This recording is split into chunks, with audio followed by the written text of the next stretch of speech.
Hello student, मैं पवन सिंह संसारपुर के YouTube channel में आपका स्वागत करता हूं। और आज की क्लास में हम लोग पढ़ने वाले हैं कक्षा 7 की गणित अभ्यास 10A। ठीक है, और जो आपके चैप्टर का नाम है वो है चतुर्भुज। तो सबसे पहले आपको चतुर्भुज के बारे में जानना है।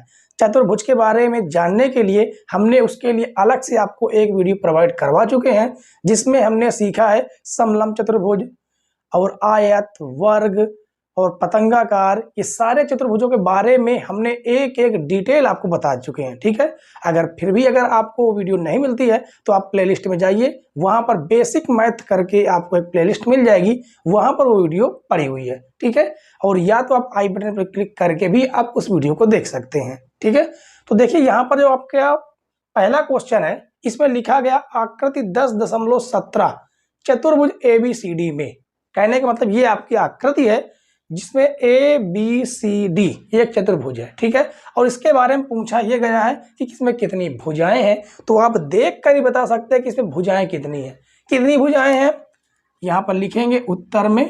ठीक है, यहाँ पर लिखेंगे उत्तर। अब बताइए कितनी भुजाएं, AB BC CD DA, यानी कितनी भुजाएं हैं? 4 भुजाएं।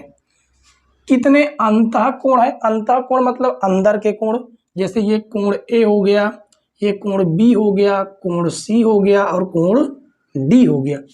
तो यहाँ भी जो आपका उत्तर आया वो भी क्या आया? 4। सम्मुख कोणों के कितने युग्म हैं? सम्मुख कोण का मतलब आमने सामने कोण। जैसे A के सम्मुख कोण C है, B का सम्मुख कोण D है, और युग्म का मतलब होता है जोड़ा। जोड़े में कितने हैं? 2 हैं।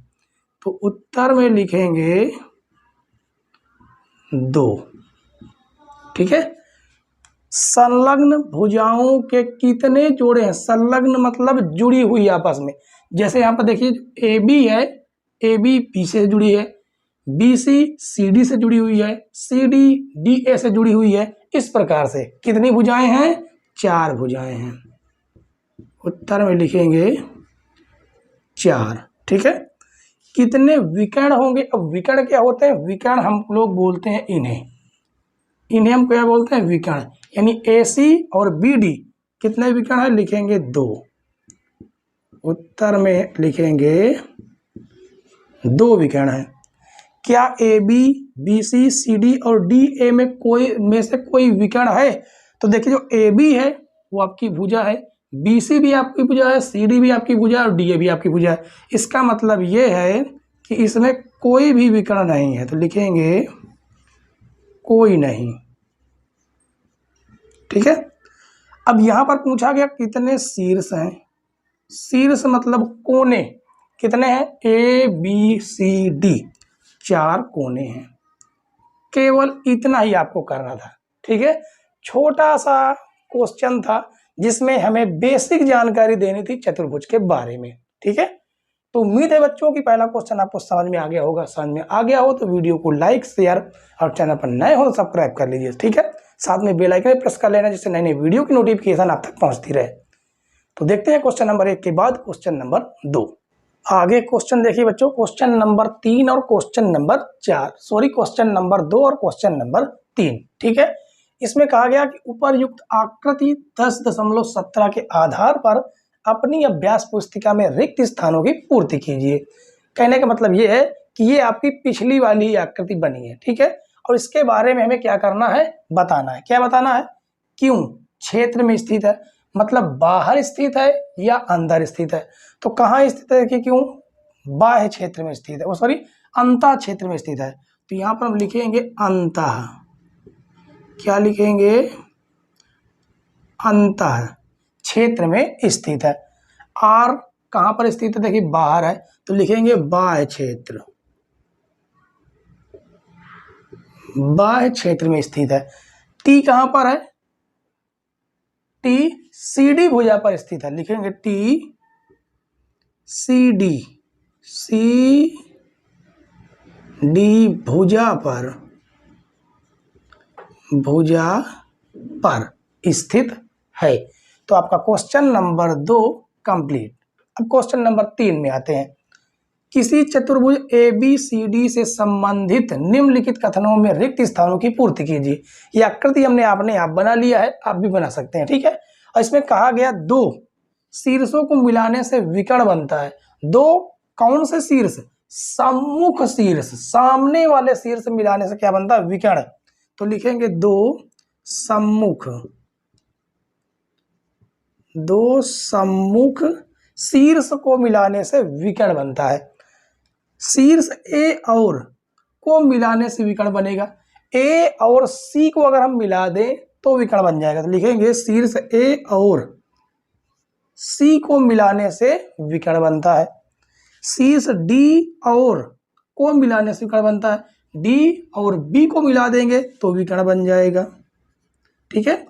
अब कहा चतुर्भुज का एक विकर्ण त्रिभुजों में विभाजित करता है। अगर मान लीजिए हम एक इस प्रकार से विकर्ण खींच देते हैं तो ये जो विकर्ण है, विकर्ण ने क्या किया? चतुर्भुज को दो त्रिभुजों में डिवाइड कर दिया, ठीक है। तो यहां पर हमें क्या बनना? चतुर्भुज का एक विकर्ण दो त्रिभुजों में विभाजित करता है। इतना सा केवल काम करना था, ठीक है। तो क्वेश्चन नंबर 2 और क्वेश्चन नंबर 3 आपके समाप्त हुए। देखते हैं क्वेश्चन नंबर 3 के बाद क्वेश्चन नंबर 4। प्रश्न नंबर 4 देखिए बच्चों, प्रश्न नंबर 4 में हमें कहा गया कि अपनी अभ्यास पुस्तिका में रिक्त स्थानों की पूर्ति कीजिए। और हमें यहाँ पर 4 क्वेश्चन दिए गए हैं, रिक्त स्थान हमें भरना है। इसमें कहा गया समचतुर्भुज के चारों भुजाएं क्या होती है? समचतुर्भुज होता क्या, पहले आप ये समझिए। सम, इसके नाम से ही पता चल रहा, सम माने बराबर, चतुर्भुज माने चारों भुजाएं, यानी चारों भुजाएं क्या होती हैं? समान होती हैं। तो यहां पर भरा जाएगा समान। चारों भुजाएं क्या होती हैं? समान होती हैं, या बराबर भी आप भर सकते हैं। आयत के चारों कोण समान होते हैं, ठीक है। ये जो आयत इस प्रकार से बनता है, आयत इस प्रकार से, तो ये वाले चारों जो कोण होते हैं वो 19 डिग्री के होते हैं। इसका मतलब ये है कि आयत के चारों कोण, यहाँ पर लिखेंगे चारों कोण समान होते हैं। वर्ग की चारों भुजाएं बराबर होती हैं। क्या होती हैं? वर्ग की चारों भुजाएं बराबर, और चारों कोण भी क्या होते हैं? समान। ये वर्ग होता है जिसकी सभी भुजाएं आपस में क्या होती हैं? बराबर। तो भुजाएं बराबर और ये जो कोण है, ये कोण भी क्या होते हैं? बराबर होते हैं, ठीक है। उसके बाद डी नंबर देखते हैं। समलंब चतुर्भुज की भुजाओं का एक युग्म समांतर समलंब बनता किस प्रकार से? इस प्रकार से, इस प्रकार से बनता है समलंब चतुर्भुज, ठीक है। इसका क्या होता है? जो सामने वाली भुजाएं होती हैं वो समांतर होती हैं। तो लिखेंगे समलंब चतुर्भुज की सम्मुख भुजाएं। क्या लिखेंगे? सम्मुख भुजाओं का एक युग्म समांतर होता है, ठीक है। तो आज की जो क्लास थी वो आपके क्वेश्चन नंबर 4 पर ही समाप्त होती है, ठीक है। फिर मिलेंगे कल की क्लास में, जिसमें हम लोग पढ़ेंगे अभ्यास 10B, ठीक है। तो आज की क्लास हम यहीं पर समाप्त करते हैं, और हमारे साथ अंत तक बने रहने के लिए धन्यवाद बच्चों। जय हिंद।